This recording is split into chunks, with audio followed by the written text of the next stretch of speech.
Muy buenas tardes, nueva edición de En Transición aquí por Radio AMEP con Carla Castro. ¿Cómo estás, Carla? ¿Cómo estás, Alberto? Bien, bien, celebrando la asunción de nuestro nuevo presidente el día de ayer. Pareciera, ¿no? Bueno, de hecho la relación que ha propuesto el gobierno argentino es reconocer la condición de suprapresidente, emperador de Donald Trump. Eh, Viendo cómo lo visualizaron los medios, parecía, ¿eh? ¿Qué tema? Yo lo escuchaba a Guillermo Moreno celebrando la asunción de Trump Ah, ¿viste? y planteando que era el escenario dorado que el peronismo había esperado durante 80 años. Yo creo, a ver, y ahí se me confunde un poco todo, ¿no? Porque yo creo que una cosa era el Trump de 2016 y otra cosa es el Trump de ahora. Aquel Trump era un Trump que planteaba la protección de las industrias, que planteaba un retiro de los escenarios internacionales, de enfriar la geopolítica, de apostar a la producción, junto con estas ideas que siempre tiene Trump, Sí. de ponerle el muro a los mexicanos y todo esto. Que la volvió a reiterar, por cierto. Bueno, Poco pero el tema más es que afianzadas. aquel Trump, yo veía muchos aspectos de su política, que no digo que lo convirtieran en peronista ni mucho menos, pero que definitivamente en su apuesta nacional, en el impulso de la producción, el desarrollo de la industria y demás, me parecía interesante.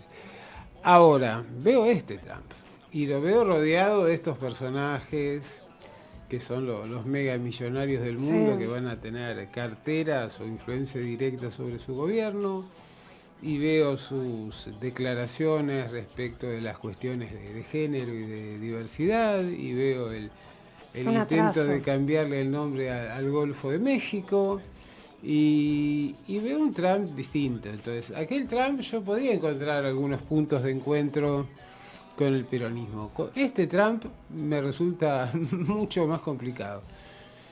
La visión de Moreno es un poco siempre disruptiva.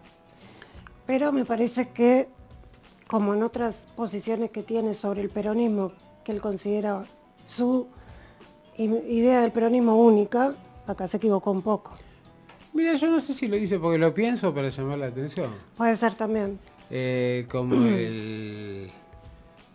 su acercamiento con la vicepresidenta y demás Que de peronismo no, de peronista no sí, habla yo mucho de eso. no veo eso, ¿no? Pero lo que demuestra Moreno tal vez es que es más nacionalista que peronista, pero nacionalista en una clave muy conservadora y también imaginando para la Argentina un papel que no es de equidad sino de subordinación respecto del imperio de Occidente. Entonces, Me gusta esa idea. yo realmente... Contame esa idea tuya, me gusta. No, veo esto. Esa Es decir, visión. a ver, Moreno escucha nacionalismo y aplaude. Claro, pero cualquier, Pero con todo, no hay un con todo nacionalismo, dentro. hay muchos nacionalismos. Y lo que para Trump puede ser una política nacionalista asociada a un intento complejo de tratar de restablecer la dimensión imperial de Estados Unidos hacia épocas más florecientes, no necesariamente implica que necesite un complemento de nacionalismos en el resto del planeta, sino más bien todo lo contrario. El nacionalismo de Estados Unidos, tal como lo que plantea Trump, es el fundamento para impulsar una política imperial que requiere de colonias y no de estados nacionales soberanos. Absolutamente. Entonces, salir a celebrar la victoria de Trump, ojo, tampoco me hubiera alegrado una victoria del Partido Demócrata, ni de Kamala Harris, ni demás. Recordemos que cuando Trump abandona la presidencia y que había desactivado buena parte de los conflictos internacionales en los que estaba involucrado Estados Unidos, apareció Obama y Obama impulsó una nueva política de destrucción, de guerras, de conflictos a nivel internacional, cuando simultáneamente le daban el Nobel de la Paz, ¿no? Entonces, el Partido Demócrata siempre ha sido, en Estados Unidos, la peor contraparte para la Argentina. ¿Por qué? A ver, por un lado, porque ha sido el partido más expansionista y el que ha impulsado la violencia en el mundo, mucho más que el republicano, que tiene una política más de cerrarse sobre sus fronteras y demás. Y después porque efectivamente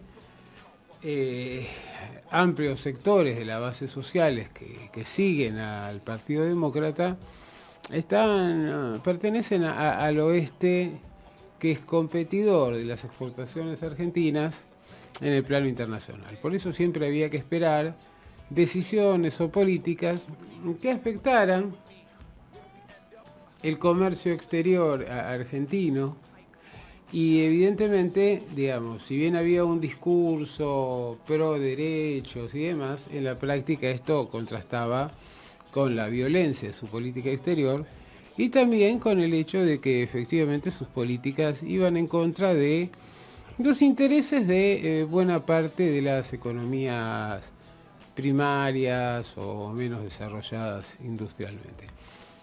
Los republicanos, en cambio, tenían una política más bien de pensar que la política belicista al exterior era una especie de gasto inútil, sí, y que el dinero podía rendir mejor de otra manera.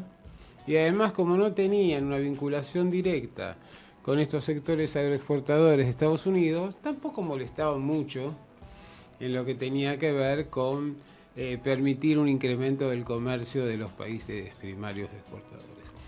Pero ahora vemos un Trump que es distinto, porque Trump en realidad tiene en claro que la lucha por Europa casi la tiene perdida, que tiene que aceptar en un plano de igualdad a Vladimir Putin. Ese punto te quería preguntar como historiador. Esta nueva, él habla de una estrategia de un acercamiento con Putin. Uh-huh. Todo lo contrario de lo que se venía, de lo que Estados Unidos venía haciendo hasta ahora. Que no es nuevo, que ya lo tuvo en su gobierno anterior. Exacto. En realidad, hay un intento de volver a esa división del mundo de los tiempos clásicos de la Guerra Fría, ¿no? Entonces, tratar de plantear áreas de incumbencia y dejar que los Estados Unidos, que están en un proceso de declinación desde hace muchísimo tiempo, de alguna manera tengan garantizado todo su patio trasero, que es toda América Latina, ¿no? Ahí es donde estamos nosotros. Y efectivamente, si vos lo ves en el discurso de Trump de ayer y con algunas respuestas que dio, lo que trata de hacer es de disciplinar a América Latina detrás del liderazgo norteamericano para apropiarse de los recursos y de tratar de expulsar la amenazante presencia de China, que fue incrementándose considerablemente a lo largo de este siglo. Entonces, ahí vemos esto, ¿no? Por ejemplo, si Putin quiere terminar como quiera el conflicto en Ucrania, puede hacerlo porque en realidad es su órbita. Y del mismo modo, lo que pretende Trump es que no haya intromisiones en su política americana. Y me parece que ahí hay un interés común. Y el interés común es no desgastarse en un conflicto entre Estados Unidos y Rusia con China como gran potencia emergente que podría ser la beneficiaria de un conflicto de estas características. Entonces, en definitiva, se incorpora un nuevo jugador, o un jugador con una estrategia diferente a la que sostenía hasta ahora el Partido Demócrata, y es el hecho de tratar de poner algún tipo de sospecha, de intromisión en la vinculación entre China y Rusia, para tratar de, digamos, reconocerse a una potencia, si bien no en lo militar, pero sí en lo económico, muy desgastada como Rusia, reconocerle este primer plano internacional y el carácter de interlocutor de Estados Unidos. En realidad son dos grandes antagonistas que se precisan mutuamente para tratar de no desaparecer, pero que tienen un poder muy reducido respecto de lo que supieron tener en el pasado. Ahora, ¿cómo queda Argentina con este presidente que ya no son relaciones carnales, es nada, es una parte de Trump? No veo que como país este tipo de acercamiento nos favorezca nada. Por lo pronto por el discurso de Trump. Bueno, pero a ver, yo creo que estamos en un mundo donde, y en gran medida con la complicidad del progresismo, la noción de país, de Estado y demás, se ha ido deteriorando. Por un lado, desde la derecha, como siempre, planteando el tema del gasto inútil, del populismo y todo esto. Y del otro lado, privilegiando algunos discursos y políticas que tenían que ver desde cuestiones de género, de inclusión y demás, que no son malas en sí. Pero el tema es que de alguna manera plantean colectivos que no pueden reducirse al plano nacional. Entonces la situación de la mujer, de los jóvenes, de las minorías, bla, bla, bla, bla, son cuestiones que abarcan la escala global, no la escala nacional. Entonces, en la medida en que la agenda del progresismo es una agenda que no pasa por lo nacional, y del otro lado, la agenda de estos sectores conservadores, neoconservadores, pasa por achicar al Estado para reducirlo a su faz represiva, fundamentalmente, y anular todo lo que tiene que ver con las políticas de asistencia, de inclusión social, de generación de empleo y demás, en realidad pasa, y en esto sí estamos de acuerdo con lo que plantea Guillermo Moreno, bueno, que es el hecho de que, digamos, que el progreso, por lo menos, ¿no? Que es que, a ver, conservadurismo, liberalismo, progresismo, son, digamos, las distintas manos de un mismo cuerpo, y que, si bien formalmente puede diverger en algunas cuestiones, básicamente apuntan a un objetivo común, porque en realidad que hoy Milei esté en la presidencia es el resultado de los gobiernos anteriores, del de Alberto y Cristina, del de Mauricio Macri, fundamentalmente. Y en Estados Unidos, ¿cuánto tuvieron que ver Obama, las actitudes de Hillary, el gobierno con esa imagen tan desgastada de autoridad que ha tenido Biden y demás? Y además un gran factor disruptivo que fue la pandemia. Sí, la pandemia evidentemente produjo un cambio más de lo que pensamos en la sociedad, ¿no? En el mundo, pero aquí en la Argentina es muy notorio.